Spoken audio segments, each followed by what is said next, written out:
അഭിവന്ദ്യ സദസ്സിന് വന്ദനം. ഈശോയിൽ സ്നേഹം നിറഞ്ഞ ചെറുപുഷ്പ മിഷൻ ലീഗ് അംഗങ്ങളെ, 1947 ഒക്ടോബർ 3 ഭാരതത്തിന്റെ ലിസ്യു എന്നറിയപ്പെടുന്ന ഭരണങ്ങാനത്ത് വെച്ച് പ്രേക്ഷിത സൂനം എന്നറിയപ്പെടുന്ന വിശുദ്ധ കൊച്ച്രേസയുടെ മധ്യസ്ഥതയിൽ ചെറുപുഷ്പ മിഷൻ ലീഗ് എന്ന സംഘടനയ്ക്ക് തറക്കല്ലിട്ടു.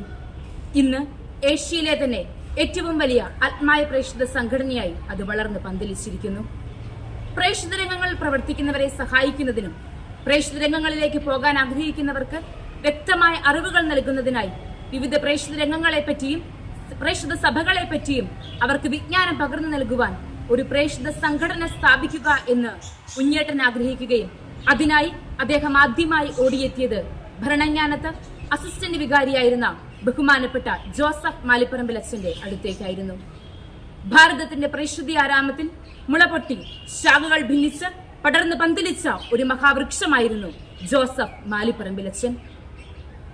വിശുദ്ധ അൽഫോൻസാമയുടെ സഹനത്തിന്റെയും സ്നേഹത്തിന്റെയും ജീവിതം മാതൃകയാക്കിക്കൊണ്ട് ഒരു പ്രേക്ഷിത ധന്യനായി ജീവിക്കുവാൻ ബഹുമാനപ്പെട്ട ജോസഫ് മാലിപ്പറമ്പിലച്ഛന് കഴിഞ്ഞു.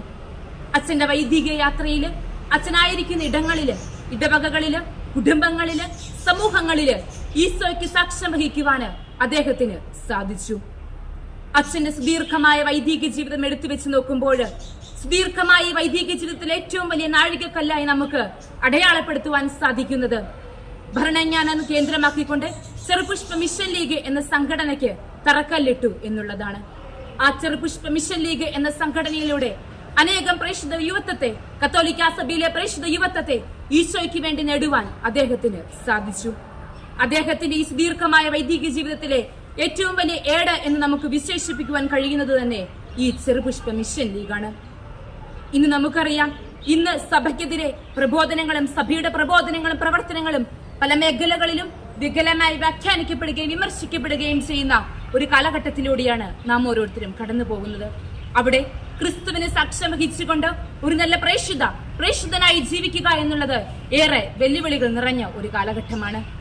നമുക്കറിയാം, ക്രിസ്തുനാഥൻ 2000 വർഷങ്ങൾക്ക് മുൻപ് സമൂഹത്തിന് അനീതിക്കെതിരെ ശബ്ദമുയർത്തിക്കൊണ്ട് ലോകത്തിലെ തന്നെ പ്രഥമ പ്രേക്ഷിതനായി ക്രിസ്തുനാഥൻ നമുക്ക് മുൻപിലോ ഒരു വഴി തെളിച്ച് കാണിച്ചപ്പോൾ അദ്ദേഹത്തിന്റെ ജീവിത മാതൃക തന്റെ നെഞ്ചിലേറ്റിക്കൊണ്ട് എന്റെ ഏറ്റവും ചെറിയ ഈ സഹോദരന്മാരിൽ ഒരുവന് നിങ്ങളിത് ചെയ്തു കൊടുത്തപ്പോൾ എനിക്ക് തന്നെയാണ് ചെയ്തു തന്നെന്ന് ക്രിസ്തുനാഥന്റെ വാക്കുകൾ നെഞ്ചിലേറ്റിക്കൊണ്ട് താനായിരിക്കുന്ന ഇടങ്ങളില്, തന്നെ ആവശ്യമുള്ള ഇടങ്ങളില് മിഷനെ സഹായിക്കുന്നതിനും മിഷൻ പ്രവർത്തനങ്ങൾക്ക് വേണ്ടി ആളുകളെ എത്തിച്ചു കൊടുക്കുന്നതിനും മിഷൻ പ്രവർത്തനത്തിന്റെ ഏറ്റവും പരമത്തിലേക്ക് അതിനെ എത്തിക്കുവാൻ വേണ്ടി പരിശ്രമിച്ച ഒരു വ്യക്തിയായിരുന്നു ബഹുമാനപ്പെട്ട ജോസഫ് മാലിപ്പറമ്പിലച്ഛൻ.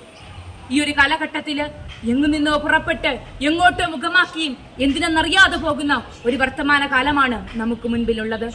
ഇവിടെ മനുഷ്യൻ സ്വാർത്ഥതയിൽ നിന്നും സ്വാർത്ഥതയിലേക്കും പുരോഗതിയിൽ നിന്നും പുരോഗതിയിലേക്ക് അടിവെച്ച് കയറി പോകുമ്പോൾ സ്വാർത്ഥതയും സുഗുരോൽപതിയും എവിടെയും കൊടികുത്തി വാഴുന്ന ഈ വർത്തമാന കാലഘട്ടത്തില് ഈശോയ്ക്ക് സാക്ഷ്യം വഹിച്ചുകൊണ്ട് മറ്റുള്ളവനെ ഒരു എമ്പതിയോടുകൂടി അവനെ കാണുവാൻ സാധിക്കുക എന്നുള്ളത് മൺമറഞ്ഞുപോയ ഒരു കാലഘട്ടത്തിലൂടെയാണ് നാം കടന്നു പോകുന്നത്. എങ്കിലും നമുക്ക് മുൻപില് ഒരു പ്രേക്ഷിത സൂനമായി തന്റെ നിർമ്മലമായ വൈദിക ജീവിതത്തിലൂടെ ഒരു മാതൃക പകർന്ന വ്യക്തിയാണ് ജോസഫ് മാലിപ്പറമ്പിലച്ഛൻ.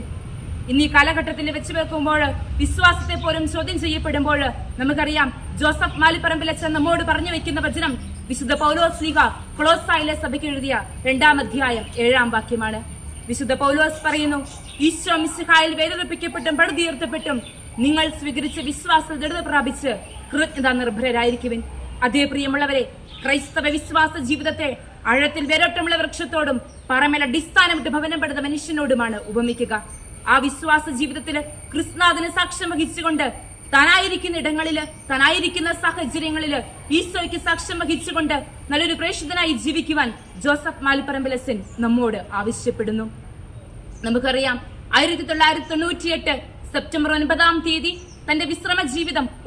തന്റെ ജീവിതം വിശ്രമം പോലുമില്ലാതെ അദ്ദേഹം ദൈവത്തിങ്കിലേക്ക് എടുക്കപ്പെടുകയുണ്ടായി. നിർമ്മലമായ 6 പതിറ്റാണ്ടിലേറെക്കാലം നിർമ്മലമായ വൈദിക ജീവിതം ജീവിച്ചുകൊണ്ട് അദ്ദേഹം നമുക്ക് മുൻപിലോ ഒരു വലിയ മാതൃകയായി നിന്നു. നമുക്കറിയാം, പ്രേക്ഷിതവര്യനായി ധന്യനായി ജീവിച്ചുകൊണ്ട് ഒരു നല്ല മാതൃകയായി ജീവിച്ച ജോസഫ് മാലിപ്പറമ്പിലച്ഛന്റെ മരിക്കാത്ത ഓർമ്മകൾക്ക് മുൻപിൽ ശിരസ്സ് നമിച്ചുകൊണ്ട് നല്ലൊരു പ്രേക്ഷിതനായി ജീവിക്കുവാൻ നമുക്ക് ഓരോരുത്തർക്കും സാധിക്കട്ടെ എന്ന് മാത്രം ആശംസിച്ചുകൊണ്ട് ഞാൻ എന്റെ വാക്കുകൾ നിർത്തുന്നു. നന്ദി, നമസ്കാരം. ജയ് മിഷൻ ലീഗ്.